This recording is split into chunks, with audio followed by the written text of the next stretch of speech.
والله يدعو إلى دار السلام ويهدي من يشاء إلى صراط مستقيم. And God said, let there be light, and there was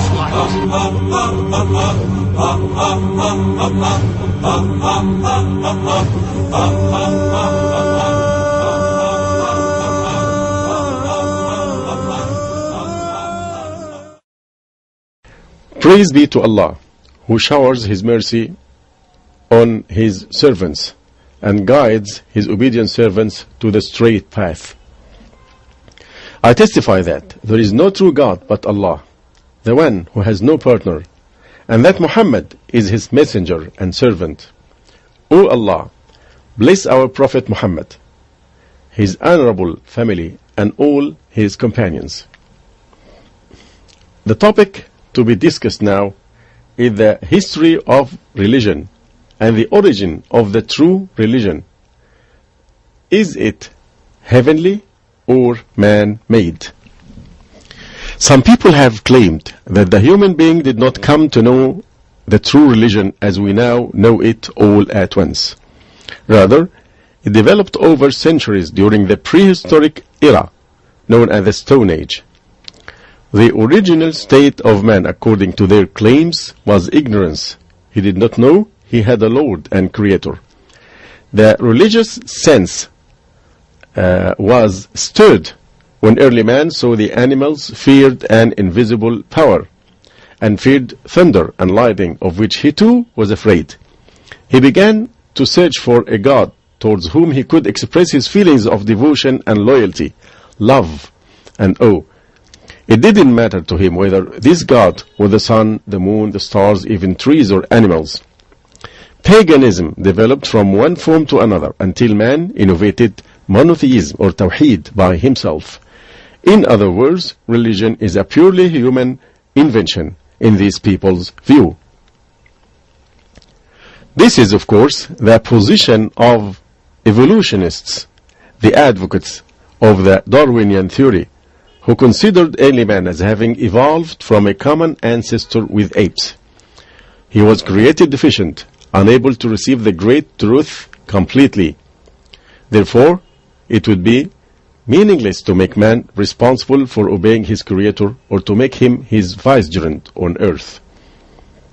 According to this view, man was originally pagan, believing in falsehood, and monotheism was a later development. This development was the result of his own expanding cumulative experience and deeper contemplation, and did not come with divine guidance. Rather, as he advanced in science and manufacturing, he also advanced in his knowledge of Allah the Exalted. Their treatment of human history is purely materialistic. There is no place in their worldview for Allah, nor for prophets sent by Allah to teach humanity how to live in accordance to His will. The result of this view is a denial of the human being's responsibility to his Creator. An example of their historical method is the way that the Orientalists treated the history of Egypt, Iraq, and the rest of the Middle East since ancient times. What has been completely left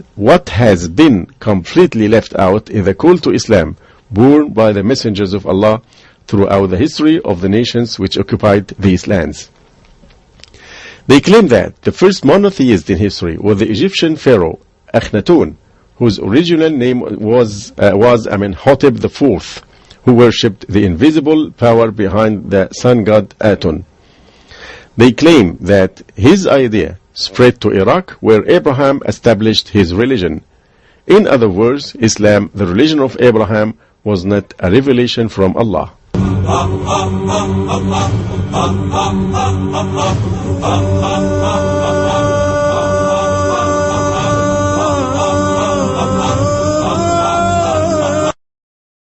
Now let us move to discuss the methodology of researchers in the origin of religion.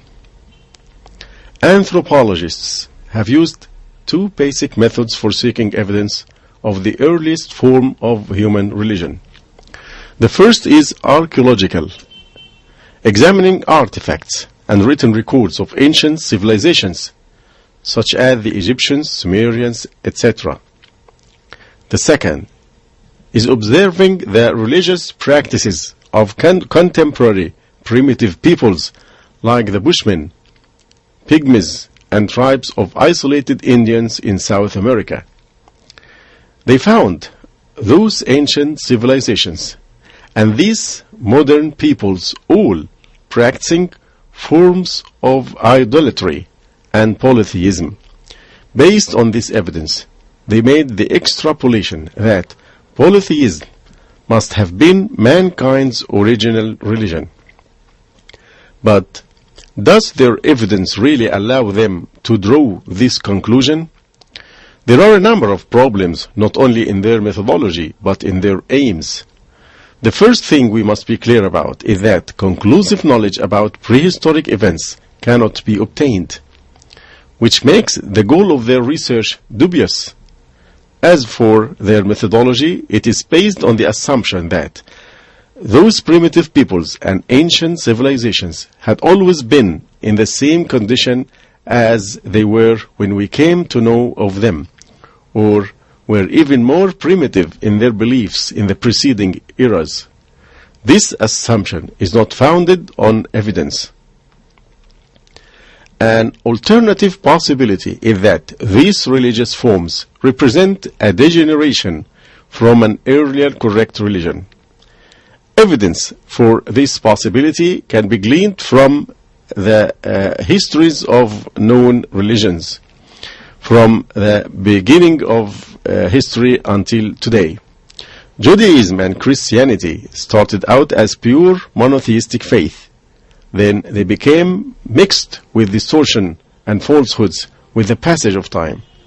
Buddha was a reformer who introduced a number of humanistic principles to the religion of India.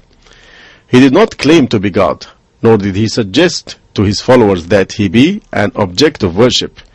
Yet today most Buddhists have taken him to be God and prostrate to idols made in their perception of his likeness. So it is not far-fetched to suppose this phenomenon to have occurred in prehistory as well. It's amazing that researchers in the history of religions have ignored the histories of the prophets and feigned ignorance of their scriptures, yet they cling tenaciously to their ambiguous physical evidence. The strangeness increases and the calamity is greater when the researcher is a Muslim blindly following the Orientalists, even though the divine scriptures have spoken clearly, leaving no room for doubt, whether in reference to the creation of man, or the substance of his creation, or the system of his life, or the wisdom behind his creation. Allah subhanahu wa ta'ala has said what means, and pursue not that of which you have not the knowledge, for surely the hearing, the sight, the heart, all of these shall be questioned of. And Allah said, I did not make them to witness the creation of the heavens and the earth, nor their own creation, nor do I take misleaders as helpers. If, as we have seen, scientific methodology cannot lead us to definitive knowledge on these issues, is there any other means to gain it? Verily, it's only the divine revelation which allows us to know the truth about the past, the present, and the future in those matters outside the reach of our minds and senses. Verily, it is only the Quran, the speech of Allah, the Almighty, the Glorious, which falsehood cannot come at from before it or behind it, a revelation from the wise, the worthy of all praise. The remote past is definitely part of the unseen, the ghaib. What we know of human history before 5,000 years ago is very little. As for what we know from before 10,000 years ago, it is less still. What is remoter than that is virtually unknown, of course, for one who is unconvinced that the Quran is a revelation from Allah. The Quran cannot be held